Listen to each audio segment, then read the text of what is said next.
Hi friends, welcome back to my channel. My name is Ashley Ariana, joined by the wonderful Tom Jensen, my friend and ball knower of the century. I wish.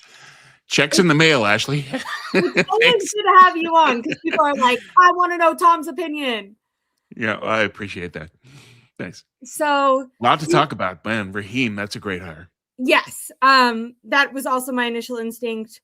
The meat of our show will be talking about that, but I do want to do, I guess, I don't know if you want to call it some like updates or cleanup, but Media Row has started in San Francisco for the Super Bowl. For those of you who don't know, it's not just the teams that are competing in the Super Bowl. Jed York was there talking today. Al Guido was there, president of football operations, now the CEO for the 49ers. Colton McKivitz was there with Jed York, and then a bunch of players like Fred Warner, Kyle Juszczyk talked individually. Okay. But I thought one of the more interesting things, just for fans who like to travel and go to 49er games, is the commissioner, Roger Goodell, hinted strongly that the 49ers are going to use one of their home games as an international game. And then separately, he did say one of the international games will be in Mexico. We know that the first game in Mexico was played by the 49ers 2 seasons ago, if that's correct. And the 49ers would be willing to go back there. So that could be a lot of. I'd love it if they do. I think it's a great thing for the league, for the team to travel around and go. And Mexico City was a great time for them, and they played really well that game. Yeah. And Mexico City embraced the Niners fully. That was a Niner crowd all the way.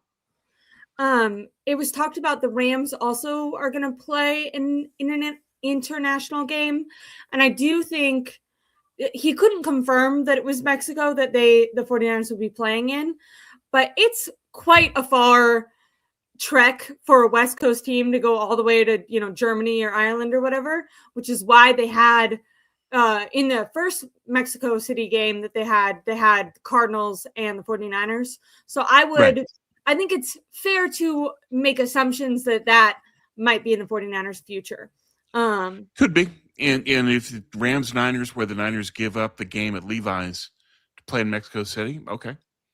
Yeah. And we'll see how it goes. But yeah, it makes sense for a team in the West Coast to play in Mexico as opposed to Europe or Brazil. Just keep it close. Go international, but don't go far. Is kind of the way that I would look at it. Yes. Speaking of the Rams, I thought it was kind of interesting. The Rams just gave new contract extensions to Sean McVay and their GM. You and I have kind of been talking about if there were some switch ups to happen. We don't necessarily think Jed York would fire John Lynch, but he might let his contract expire. And that seems more and more true. It's a bit of a lame duck year. His contract expires at the end of this season. Kyle's expires the season after that. So I'm not totally making assumptions about that yet, but teams are bringing in coaches, assistant coaches, hiring them and extending the ones that they want to keep. And we have not seen that for the 49ers. So a lot of people like to watch our show and think that we're over exaggerating, but I think it's kind of fair when you're quote unquote reading the tea leaves to say it's not necessarily a hot seat, but there's a bit of a timeline maybe on Jed, at least Jed, maybe even Jed and Kyle for the first time in 10 years. Could be. It's something that makes sense in that Lynch hasn't been extended, which would indicate that they're looking or at least considering moving on from him. I don't think that they would do that now. You're into the draft process now. You've already gone through Mobile. You've got the combine coming up in Indy. I don't think that they can really make a shift to a general manager now. But I think that it's in the back of their head to say, we need to consider moving on and getting a new general manager for next year. And to me, I think that's critically important because next year's draft is loaded. If you want a great talent evaluator, you need it for next year's draft. And so I think and hope that that's what they've got in mind because they haven't extended John Lynch. God. Yeah. Do you think, is it too early? I mean, he's literally was like a coach of the year finalist, Kyle Shanahan, but do you think Do you think that they're not extending Kyle right now because it would be weird to extend Kyle and not John? Or do you think that there's kind of a bit of a timeline on both of them? Because Sean McVay had 2 years left on his deal. When they extended John and Kyle last time, it was like 3 years before their deal was up. So it's Right. not uncommon for these guys to get extensions early if the team feels like they've, they're having success and they want to If it's continue. warranted, yeah. Since they're kind of connected at the hip of Shanahan and Lynch, it can be a little bit awkward to only extend Kyle because then all the questions would automatically come up of what Got it. about Yeah. Lynch? Instead of a So background. I think that they're holding off on that. And what they might instead do is extend Kyle after moving on from Lynch or bumping him up to a team president role. Because if they hire a GM and extend Kyle, then that's a bad look. And the Niners don't like to deal with bad looks. They want to control the narrative. Yeah.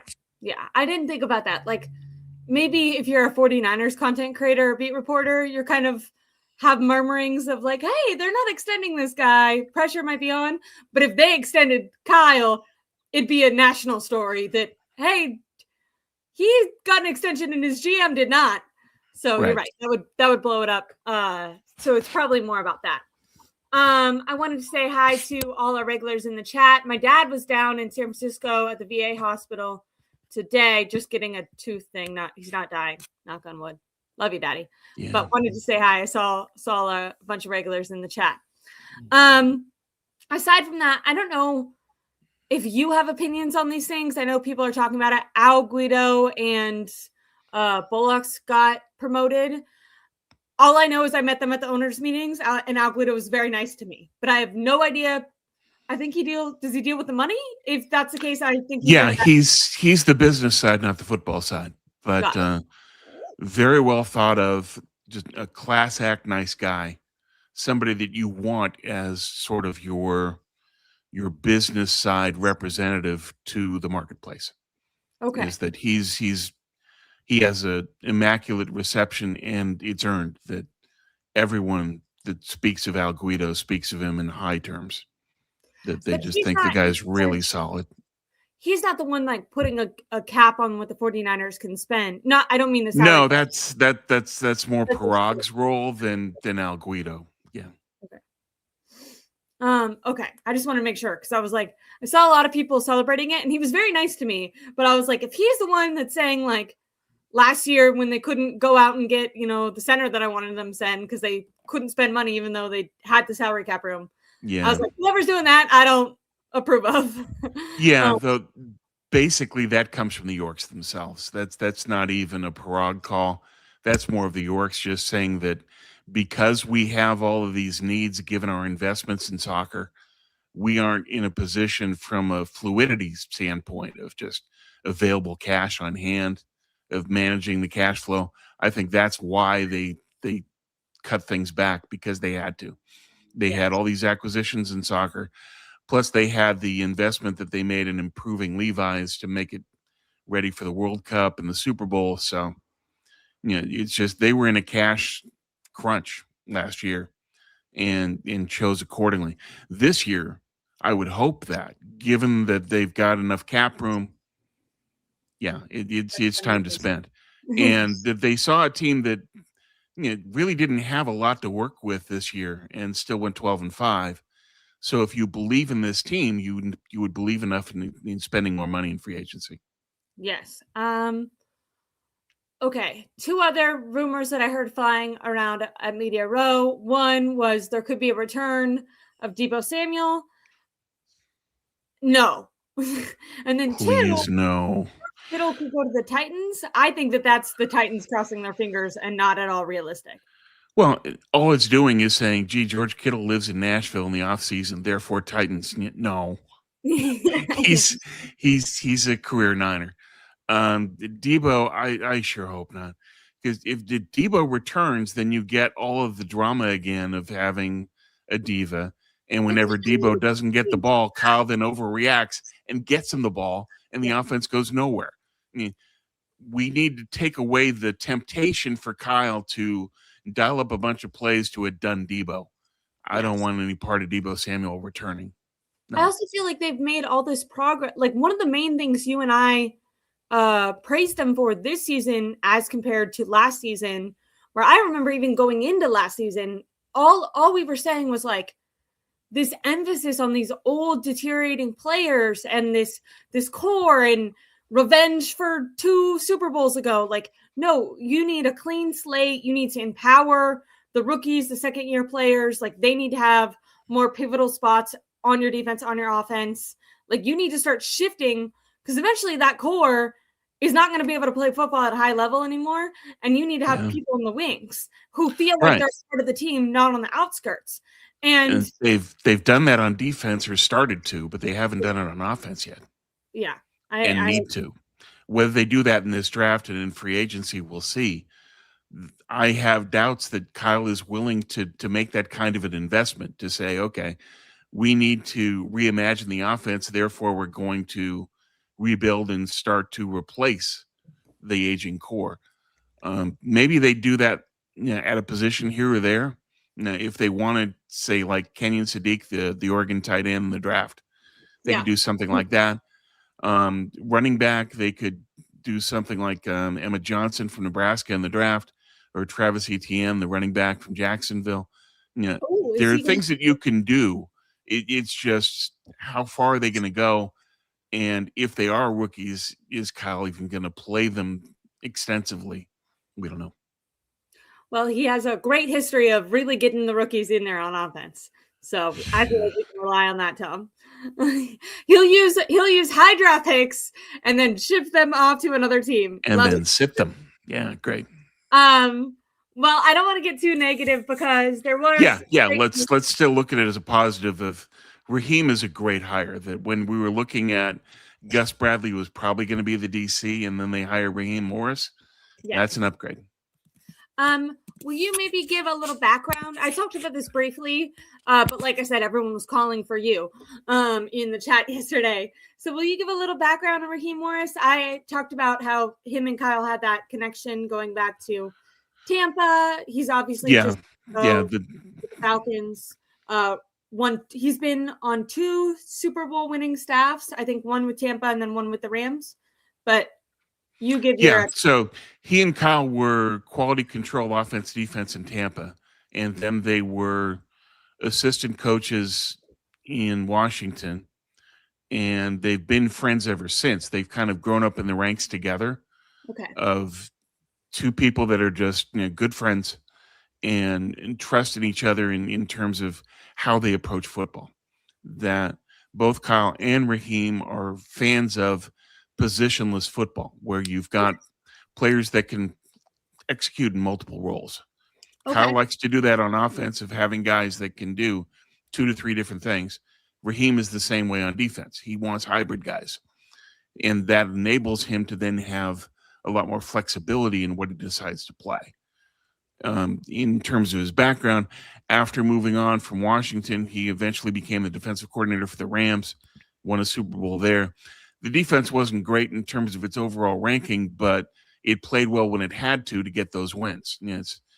You're a Super Bowl winning team. Your defense has played well when it matters, and I think that that's the takeaway with Raheem, is that when you need that win, he can get it. He can deliver it, and part of the way he delivers it is by being so flexible. So, what's the Niner defense going to look like? I think that he's going to basically run whatever he can that he thinks his personnel can execute. So, yes, he ran 3-4 at Atlanta, but he doesn't have the personnel here right now. When Fred Warner is your only linebacker of the starting quality, anyway, how do you run a 3-4? You don't have enough linebackers to do it. So I think what we'll see is wide 9 and variations of a 3-4, where you can have a 3-man core but still send 5 and have a 5-man front. There are things that they can do. So you've got CJ West as a nose tackle at Indiana. You've got he and Alfred Collins as defensive tackles if you want to do that. So I think that's what we're going to see is more of just a 4-2 or a 5-man front on passing downs, things like that. He blitzes more than Saleh. He plays man D more than Saleh, and he wants hybrid players. I think I that's have a something we need to look for. I have a question. Um, we know that Raheem and Kyle have tons of respect for each other, and not just their friendship, but people around the league talk really highly of Raheem Morris as a coach. So Yeah. I think that there's more trust with Raheem Morris to control the defense, similar to Salah or D'Amico. I'm not necessarily saying at that level, but more similar to that than how Kyle felt about Steve Wilkes or Nick Sorensen, where Right.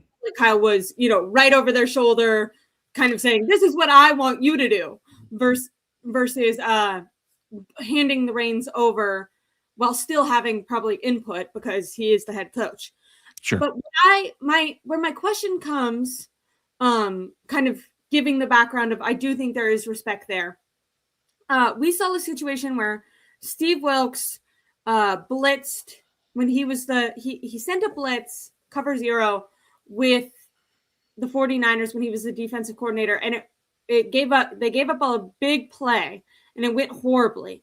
Shanahan Salah, on the other hand, has been asked why he has like the lowest blitz rate in the NFL.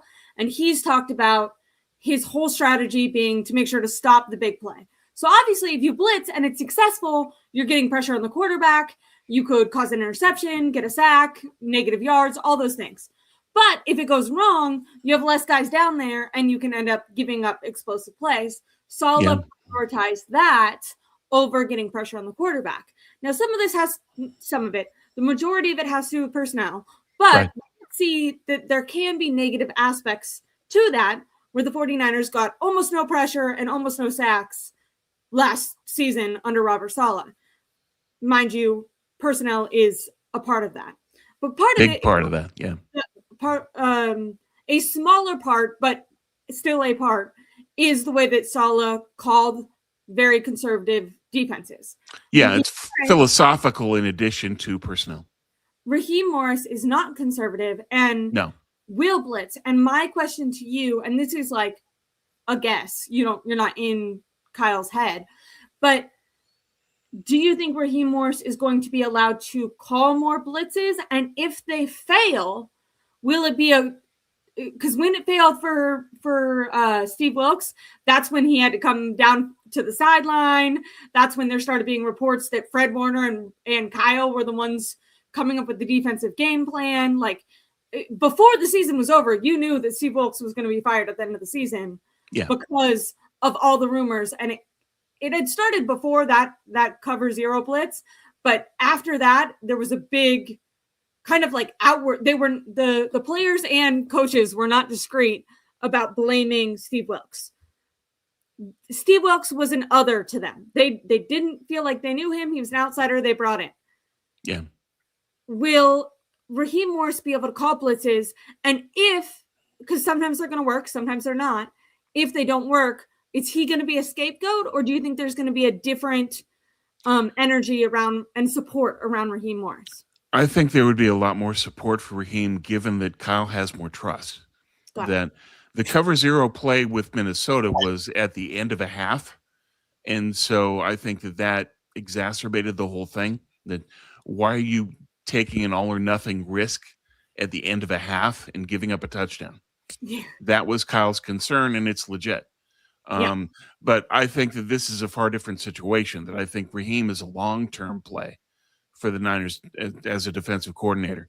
That, with Wilkes, it was more of, this is the best we can get given the circumstance and the timing, et cetera. We plugged in, we got this guy, as opposed to Morris, who I think is somebody that they're going to look at as a long-term asset and say that if there's a fall guy in all this, it's going to be Lynch. It's not going to be Morris, because they're going to look at it and say it's the personnel.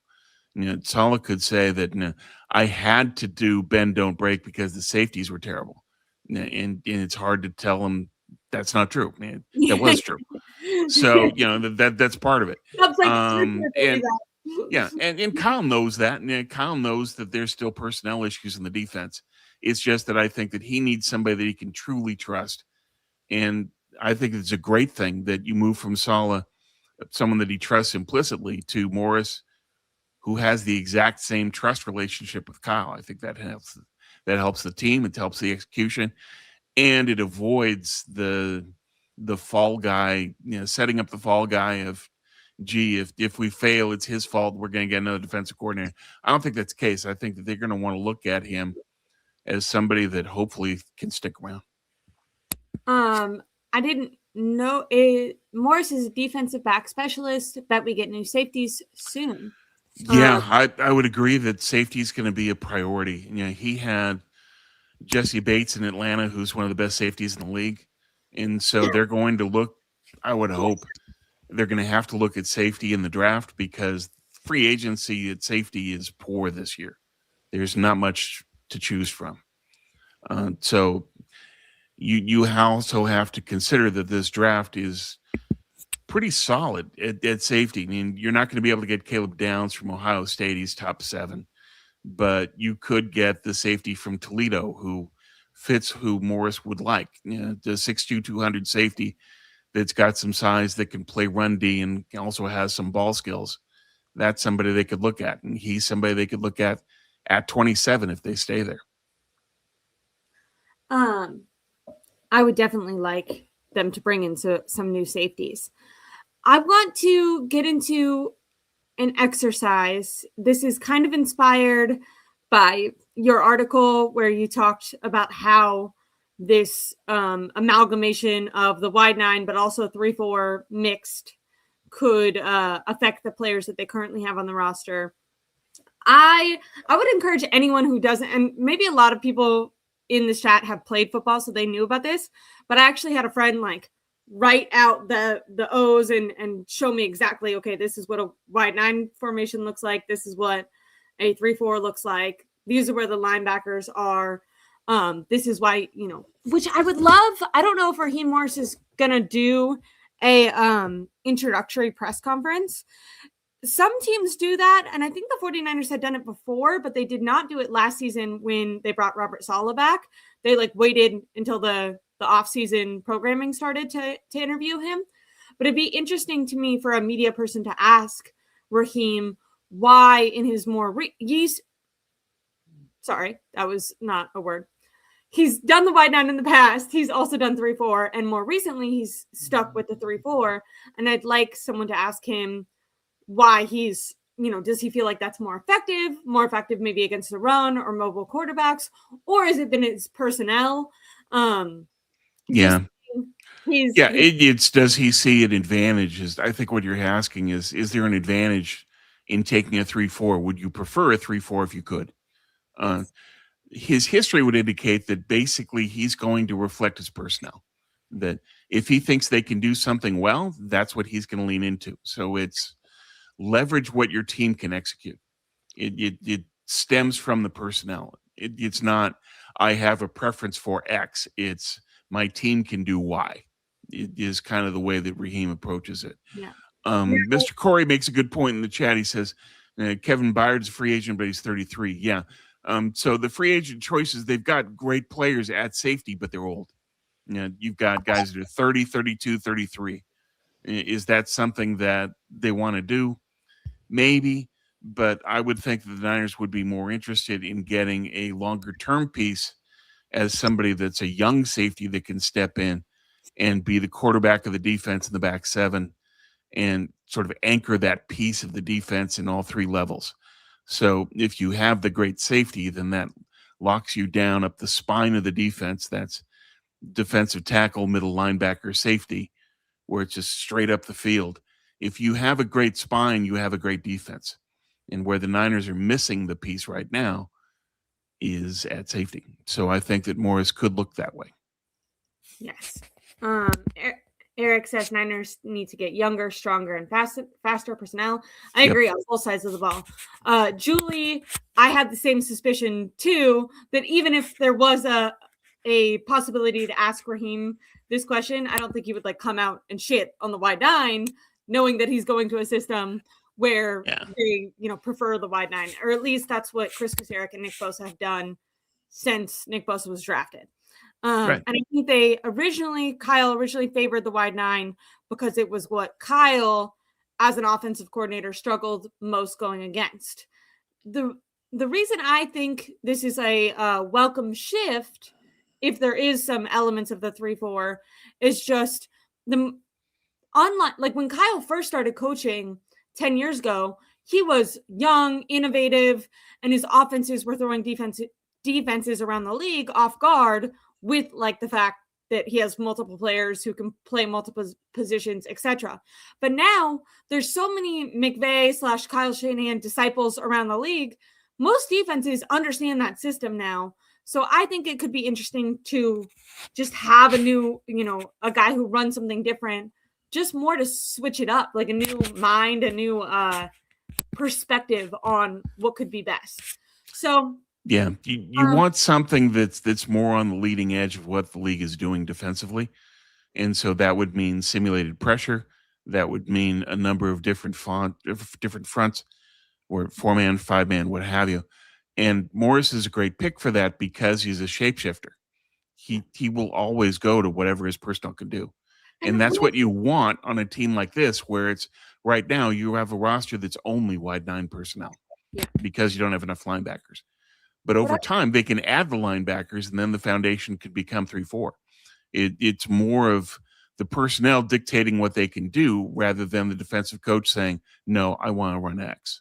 It's what are you capable of? What are the core capabilities, competencies of your personnel? And that's where Raheem starts his philosophy. And that's a good thing for the Niners because right now they can't run 3-4. And right now they've got a roster that is wide 9. So they can adapt over time. They can change the skill sets, but it's not something where day one they can say, okay, we're doing 3-4. Yeah, no, they can't. Is it a correct assumption? I was looking at the formation, like the of the wide 9 versus 3-4. Would you say 3-4 is better at stopping the run, or at least the interior run? Because there's more guys on the line.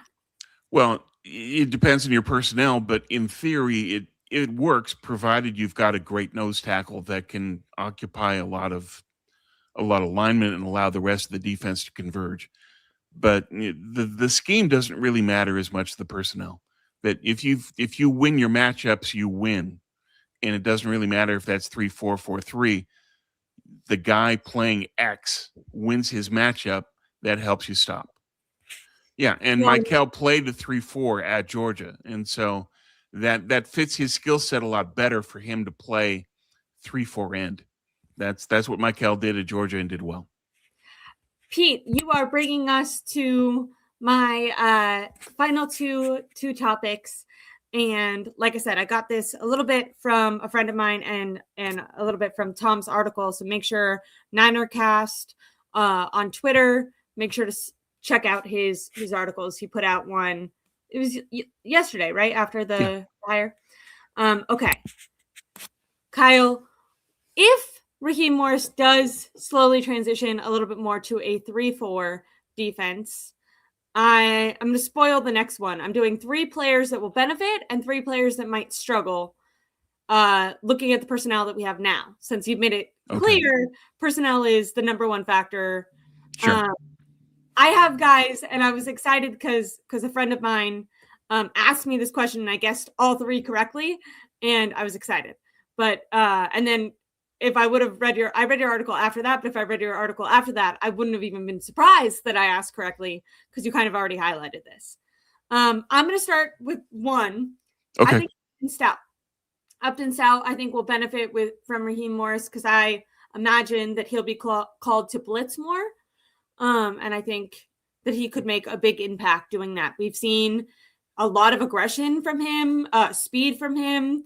He was a highlight on a bad defense last year. Yeah. And he came on late where he started to really get it. Yeah. Where he even said that the game started to slow down for him. And when you do that, that's when you've got the full knowledge you need to execute in the defense. So yeah, Stout definitely is going to be one. And Morris is a defensive back specialist. So like Steve Wilkes helped Jair Brown develop, I think that Raheem Morris can do the same thing for Upton Stout and hopefully for Marquise Siegel as well. So another person I would add to who will benefit, Renardo Green, that Morris wants to play more man, and Green is much better in press man than zone.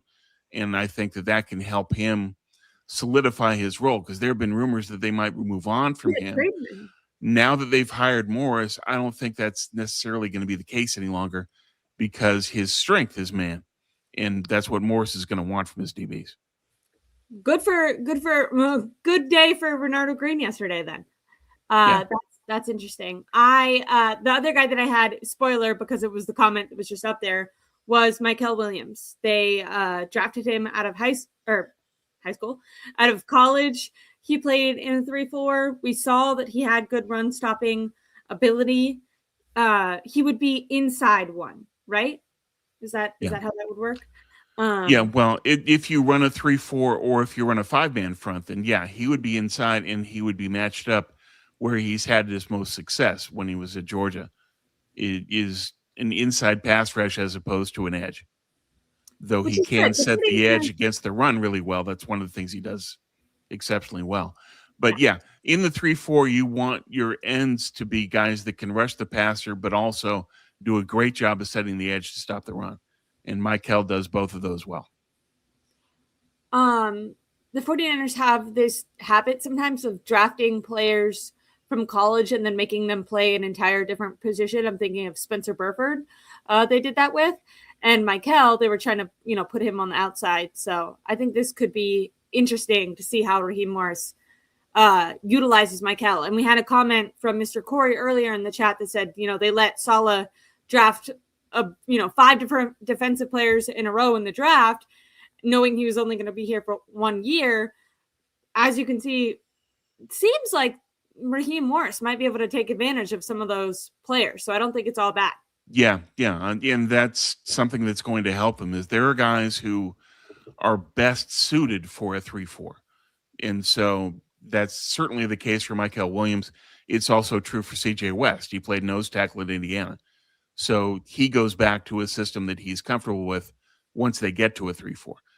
Eric asked in the chat, any players Morris can recruit for the Niners to come join him? I have to look and see if he's a free agent, but Caden Ellis, the linebacker from Atlanta who has experience in the system that Morris would like to run, that's a guy that they could look at if he's available, and be it free agency or trade. There are other guys that he's had with the Rams. There are guys that he's had with the Falcons. But basically what he's going to be looking for is just players who are great athletes, playmakers that can handle multiple roles. You don't want a guy that's tied to only being able to execute an A system. You want a guy that can handle a lot of flexibility. That's what he's going to want. So to me, that's more in the draft that you've got, especially at Mobile. You had Jacob Rodriguez from Texas Tech, Lewis from Pitt, guys that are hybrid linebacker safeties that can play both roles. I think there are teams that are going to be looking for their own Nick'em and worry, and that's where you do that in the draft. And guys like that might be somebody that Morris will be interested in. I love that. I got lost in my head just there because I was thinking of a different rumor. We might have talked about it last week, but I didn't think about the Raheem Morris connection because when I think of Raheem Morris connections, I'm obviously thinking of defensive players. But he was the head coach on the Falcons, and there were some rumors about Kyle Pitts. Does this make Kyle Pitts to the Niners any more likely? I know you poo-pooed it last time. No, the problem with Atlanta is that Kevin Stefanski runs his offense. He's the new head coach. He runs his offense through his tight ends. Cleveland, their tight ends represented 1,000 yards in passing receptions. So a coach that wants the tight end is going to do his best to make sure that he keeps Kyle Pitts. I don't think Stefanski is going to be willing to let him go because Stefanski is a tight end first head coach, offensive mind. That's what he wants most. He's not going to let him go. Well, you hire Stefanski with the thought in mind of we've got Kyle Pitts. Here's the guy that can leverage and optimize Kyle Pitts, Stefanski. So those two fit together. I think he stays in Atlanta. Sorry. You gave good reasoning, but I don't like it. Of course. I would love to have Kyle Pitts. I don't think it's going to happen. I think that what's more likely is Kenyon Sadiq in the draft if he falls to them at 27 or if they move up slightly for him depending on their intel on when he could go in the draft. I think he's the guy they would look at tight end. If they don't get Sadiq, then I think that how old is they're he? Probably just going to let the tight end go and they might pick up somebody really late. A guy that I love is Riley Kowalkowski from Indiana. He's a fullback H-back. He would be the replacement long-term for Kyle Juszczyk. He's much faster. He's a pancake blocker, and he has some receptions. He had 32 catches this year, a couple touchdowns.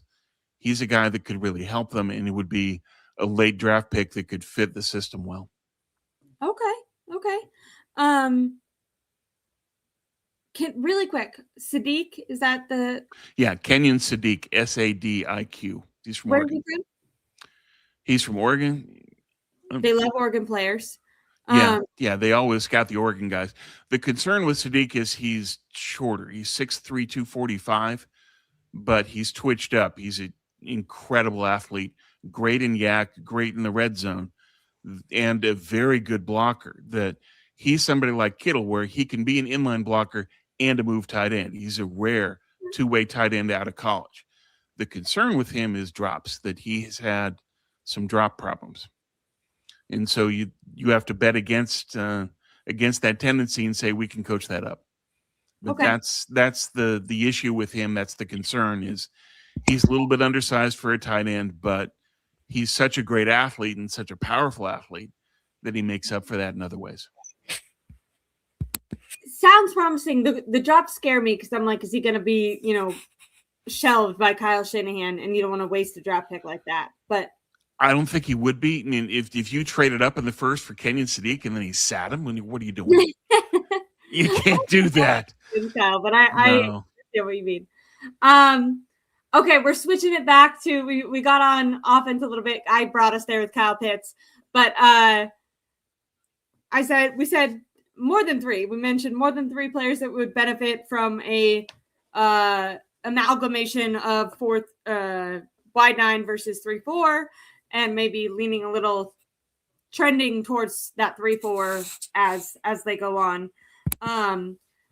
This is also a hypothetical, but what would be 3 players that could struggle in the 3-4? And I would love, like I did in the first one, to ask you about one person in particular that I immediately. Yeah. Go ahead, Ashley.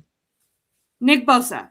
He's a pass rusher. He loves to put his hand in the ground and beeline for the quarterback. He, a good way for an opposing team to get some positive yards, whether it's the quarterback rushing or the running back, is to run right behind Nick Bosa because he's beelining so quickly to the quarterback that he has a hard time adjusting. In the 3-4, from how it's explained to me, you're standing up, first of all, which I've never even seen Nick Bosa do. Now, we have seen his brother do this, but you're more standing up, and you can drop back as a linebacker into coverage. And I just have a hard time seeing Nick Bosa do that. Someone also did tell me, though, that Aldon Smith played in a similar style, and they called him, said that he should be able to do that, but he just rushed the passer every time. So yeah, well, you've got pass rushing outside linebackers. That's what his brother Joey has done throughout his career. Okay. Is that you think of him as a pass rusher, but he's doing it technically as an outside linebacker. Okay. So for Nick, I think it would be the same thing. The issue would be Bosa prefers to have hand in the dirt and go rush the passer. As a 3-4 outside linebacker, you're standing up. And so it's on Bosa. What do you want to do? Do you want to be a 3-4 end? You can do that. Do you want to be the pass rushing outside linebacker? I think he would. You got to do that. So it's on him, but he's such a great player that you can use him in either role. That he can contribute in stopping the run. He can put his hand in the dirt and rush the passer as a 3-4 end, or he can be, as Bill Walsh called it, the elephant role, where it's the 3-4 pass rushing linebacker. So it's more of what he wants to do. But he would be given. Would he prefer it? No, he would prefer to stay in the wide 9. But too bad, dude. Yeah. Adjust.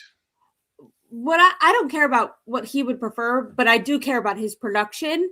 I don't know, I'm not versed on his history. He would do fine. I think he'd do well as a 3-4 outside linebacker. That wouldn't hurt him.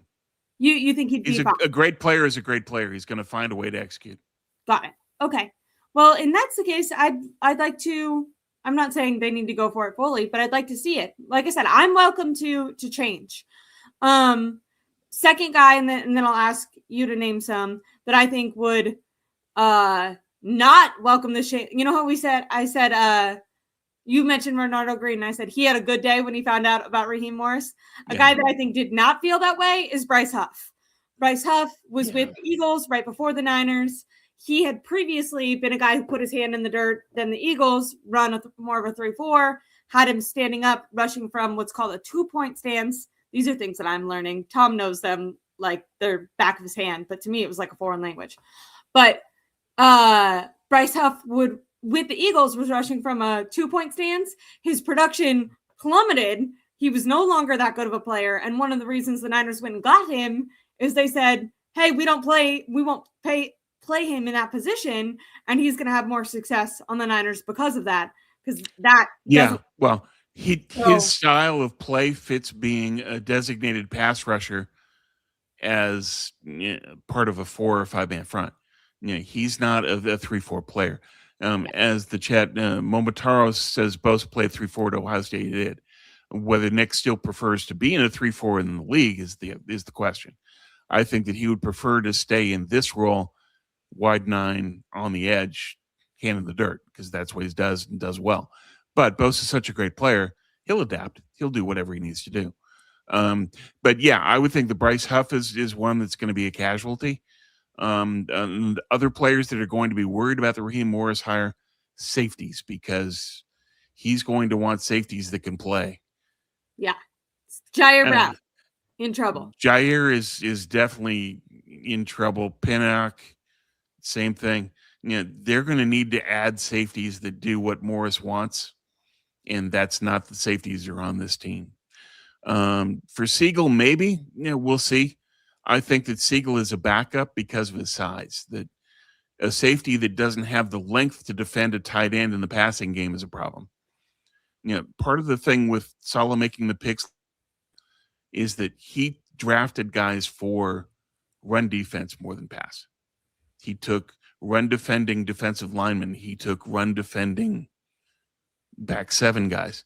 And what Morris is going to want more, I think, especially at safety, is players that can defend the run. He wants good size, but he wants length and pass defending skills and ball skills. And that's not what the current safeties bring to the table. Got it. I'm not opposed. Yeah, and Julie, absolutely. I'm not. Safeties are one of the weakest parts of the team. I'm agree. I'm saying I'm not opposed to a change at safety. So, might not be a great day for if you're Jair Brown, but as a 49er fan, you might welcome this. Who were the safeties for Falcons? For the Falcons, like Jesse Bates, who used to play for Cincinnati. He played for the Bengals in the Super Bowl. Yeah. Very good safety. So guys in the Jesse Bates style, where you've got a guy that's physically capable of defending the run, but has the length and the ball skills and the mindset to play as a pass defender. That's who they're going to want. So think of Raheem Morris as, again, the guy that wants hybrid players, guys that can play multiple roles. I want somebody that can do X, Y, and Z, not just Z. And the Niners have Z players at safety, and that's going to be a problem for them. I agree. I was reading my dad's chat. He said, I don't know about that. Might have to say D-line.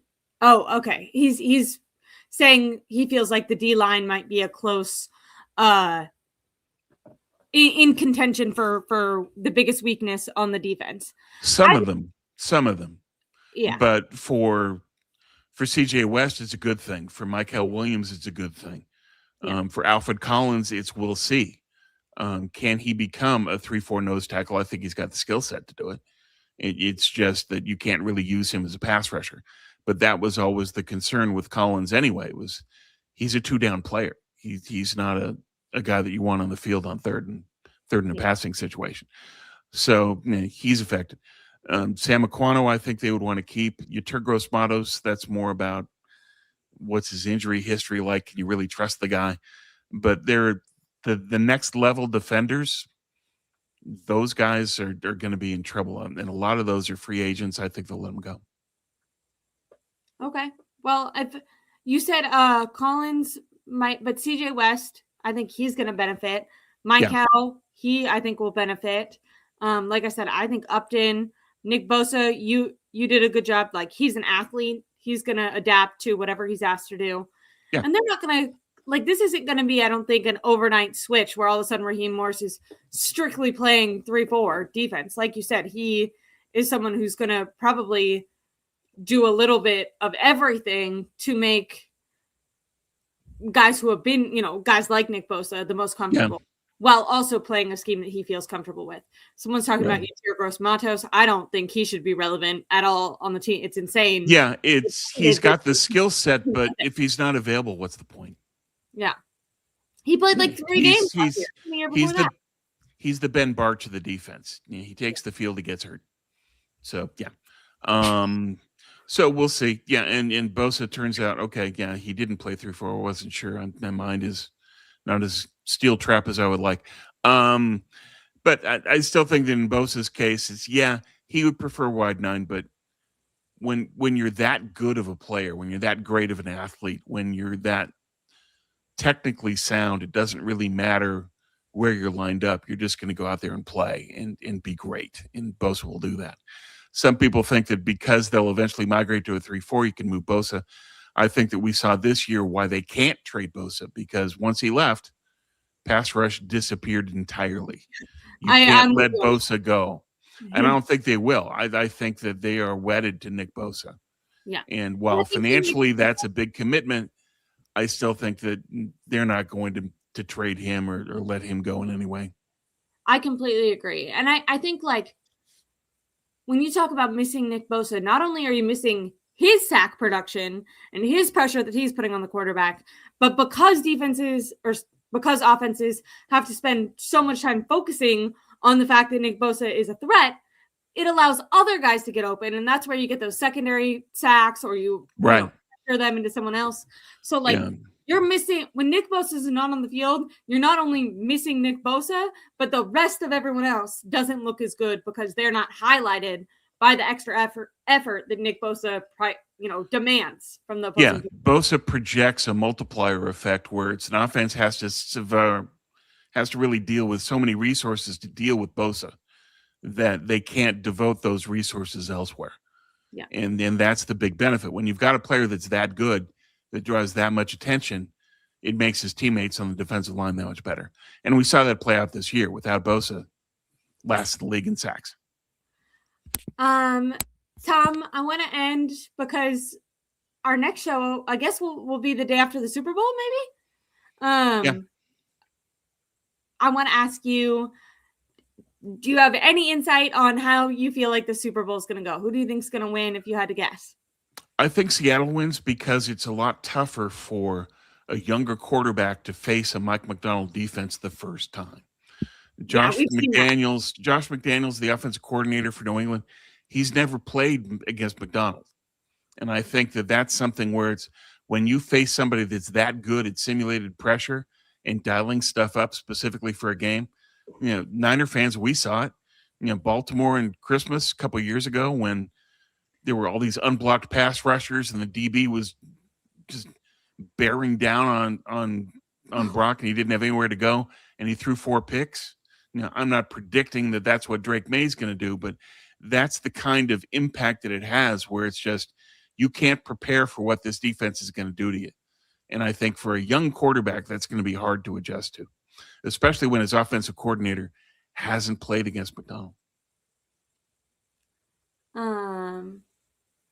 I saw someone say, did they even talk about Mac Jones at all? And that makes sense because I put Mac Jones in the title and then forgot to make him a topic. Oh, yeah. What was that? I hadn't heard anything on that. I was really excited about my 3 players that were going to struggle and 3 players that were going to thrive under Raheem Morris. I wrote those topics down and I was like, I'm a genius topic maker. And then I forgot about Mac Jones. I've heard I should have addressed this to start the show. We went over NFL rumors that were coming out of Media Row. Today was day 1 of that. Mac Jones to the Vikings is something that we've been hearing. I just wanted to get your... Yeah, that's been mentioned, is that he's one of the quarterbacks Minnesota's looking at, but they're looking at the entire league. So we'll see. Given that they just moved on from their GM, we had the rumors of Niners talking to Minnesota about Jordan Addison, but that was with the former Niner front office at GM. And so now they replaced the general manager. What's that going to do to the talks with Minnesota? We'll see. But I think that you kind of have to go back to square one with the Vikings because they're replacing the GM. Lynch had a great relationship, obviously, with the past GM that was just like, oh. And so who's the new guy? What does he want to do? To be determined. I don't think they're going to in any way let go of Jefferson. They're going to want to bring in a quarterback, and Mac Jones is a possibility. I think that if the Niners want to move up in the first round, Minnesota is the best chance because you can offer Mac Jones in 27 and maybe Ricky Pearsall and get Addison and 18 and then make a pick there. I think that's still a possibility. People say the Niners don't want to move on from Mac Jones because then who's your backup? We don't know what Curtis Rourke is. And the only way you can know is by giving him reps. So I think it's possible if Rourke looked good when they opened his window. We had no reports of how he looked when he came in and played. And that window was crucial for Kyle to evaluate if Curtis Rourke can step in and backup quarterback or not. We don't know. Well, I watched Curtis Rourke's highlights, which obviously always give the full picture, and you can totally make conclusions off just a person's highlights. And when I saw those of Curtis Rourke, I thought he looked really good. Crazy. Yeah. Shocking. Well, he's got good size and a big arm, and that's something that would be welcome.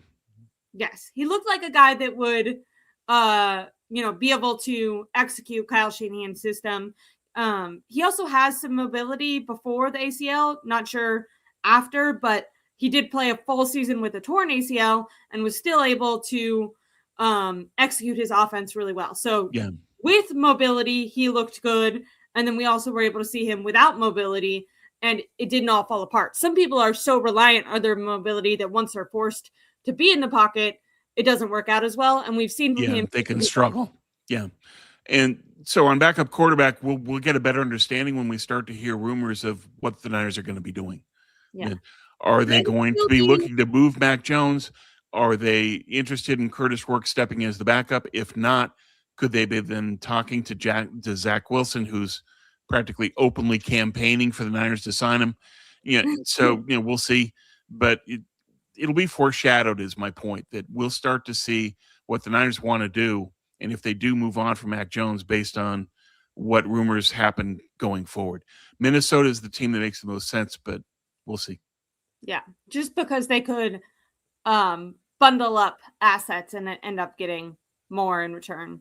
So I do think if there is a trade option there with Mac Jones, it will probably be to the Vikings. Tom makes a great point with Rourke. If he really did look good at the end of the season, they opened up that practice window. We as media did not get to see him because you can only see the walkthroughs once the season starts. During offseason, you get to watch the full practices, but during the season, it's just the walkthrough. So we didn't see any of that this offseason. Once programming starts, we'll see more of it. And, if Mac is still on the team, that might give us a better idea. But they have to be really sure that they could rely on Rourke to win, at least 4 games if he needs to. Because as Mac Jones did. Rock has shown that's a possibility that you might need someone to come in and do that. It is, but if they are going to look to either move up or to add another second-round pick, for example, Mac Jones is the best way to do that. What they don't want to do is trade a 2027 number 1 for a 2026 higher pick. No. And that's the key here is that protect the 27 draft because it's loaded. Because do not give up a 2027 number 1. So that's where I'm looking at and saying that if they want another draft pick or if they want to move up, Mac Jones is the way to do that, not the 27 number 1. Yes, I completely agree, Tom. Don't, especially with how highly regarded that next year's draft is supposed to be. Right. And if they do end up getting a new GM, you want to give him power to actually make, Great point. improvement. You don't want to be like, you're the new GM, but we have no picks. You have nothing to work with. My dad makes an excellent comment for everyone in the chat. Make sure if you're watching this that you're 1, subscribed, and 2, that you like this video. really helps out my channel. Also, make sure that you're following Tom on Twitter. Like I said, a lot of these topics came from his article that he wrote right after Raheem Morris. He talks a lot about the scheme and the system and personnel, all that. So you're going to find more details there that you can, look at on paper or on your screen. And you said you're going to be rooting for the C check-ins. I interrupted us because I had forgotten the Mac Jones topic. I'm betting on the I'm not betting, but I'm leaning towards the Seahawks winning. When I was watching the Rams and Seahawks, I said whoever wins this game, I think is going to be the one that wins the Super Bowl. Yeah. Looking back, it's not totally fair because the NFC Championship game, the weather was so horrible that you just didn't see, I feel like, an accurate offensive output from either team that competed there. For the majority of the season, the Patriots have been a lot higher scoring, and they've had a pretty prolific offense. It'll be good offense against really good defense. But as you've seen, I think maybe if this wasn't their first matchup and Drake May had a little bit better feel for what's going to happen with Mike Macdonald, I think he could have a better shot. But and if they win, I wouldn't be shocked because I just know enough about the Patriots to completely rule them out. But from the information that I have, I just assume that Drake May will struggle a little bit. It's just such a good defense and defensive play caller. We've seen Matthew Stafford is someone who kind of has gotten to the Brady level where he says, like, defenses don't trick him anymore. He's like, and it's not that he makes mistakes or whatever, but when he goes out there, he can see what's happening. Where younger players, a lot of times they're guessing. And Matthew Stafford has been on record and said, last season, I didn't hear it this season, but I heard it last year, that when he went against a Mike Macdonald defense was the first time in years that he's been stumped. So we've seen, and that's what I think is, and that's a great point to hear that. Thanks for that, Ashley. Yeah. Is that press conference.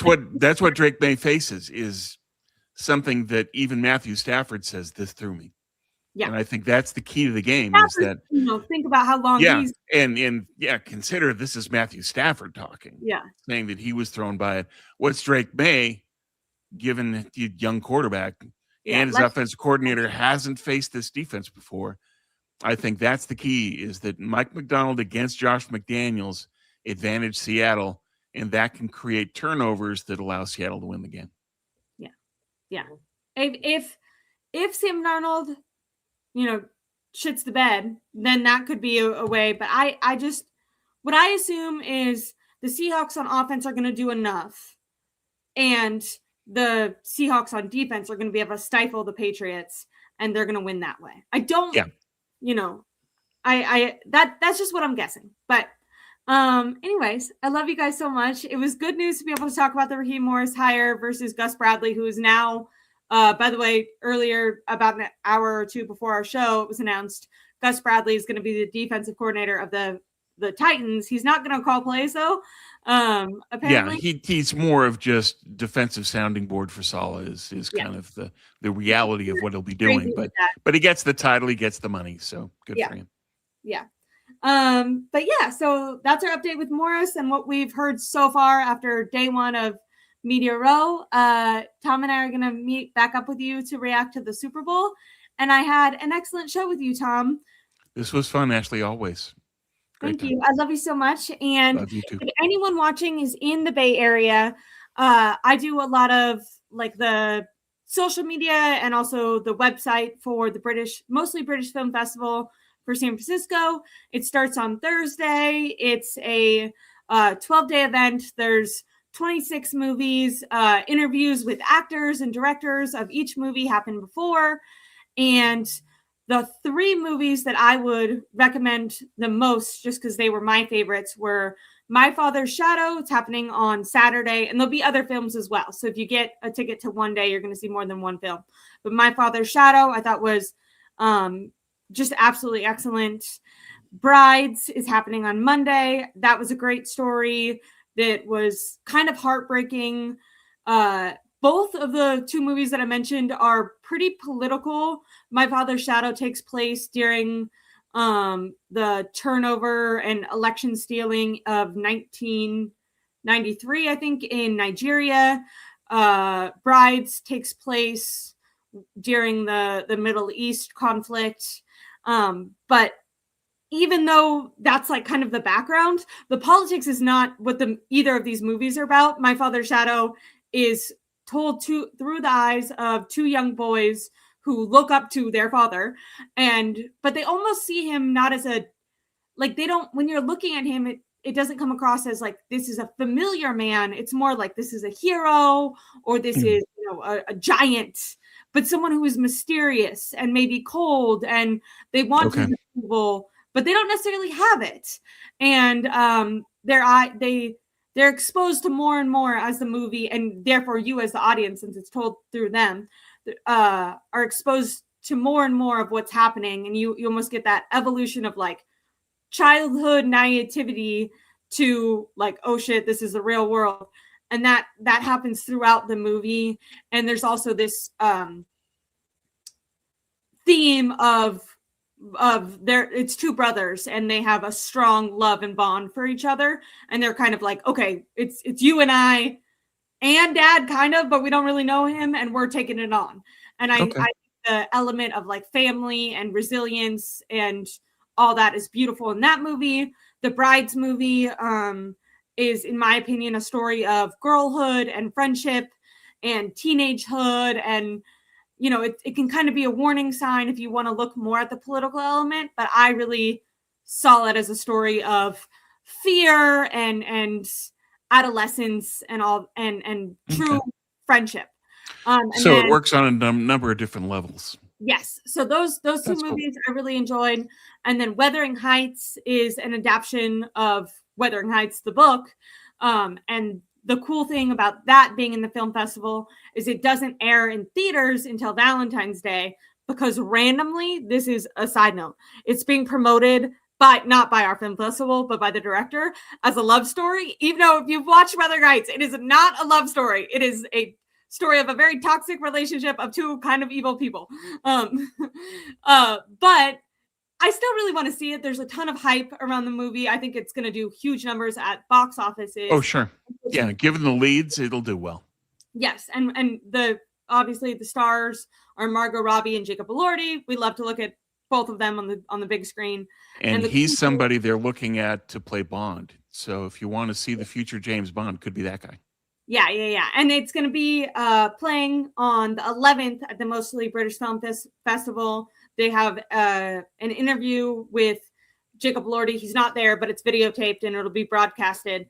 And it's the cool thing is it's going to be at the film festival 3 days before it's actually out in theaters. So if you still want to have, Valentine's Day or Galentine's Day to yourself or with your partner, you don't have to miss out on the movie. You could just watch it before.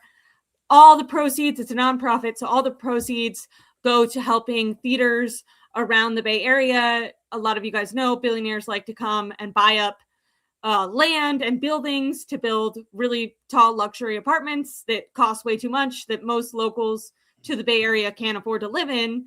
And our organization saves these local little theaters. So the event is happening at the Vogue Theater in San Francisco. I have much more information on my Instagram. That was a little plug, just because it's, like I said, starting on Thursday, but then it'll be over by the next time we have a show. But okay, good stuff. Thanks for letting me plug that at the end there, Tom. Oh, sure. Anyways, I love you guys so much. Please make sure to give me a like and subscribe. There'll be less film talk, more football talk coming. Make sure to follow Tom and read that article. I really appreciate all the regulars in the chat and everyone else who tuned in as well. Thank you guys. Bye.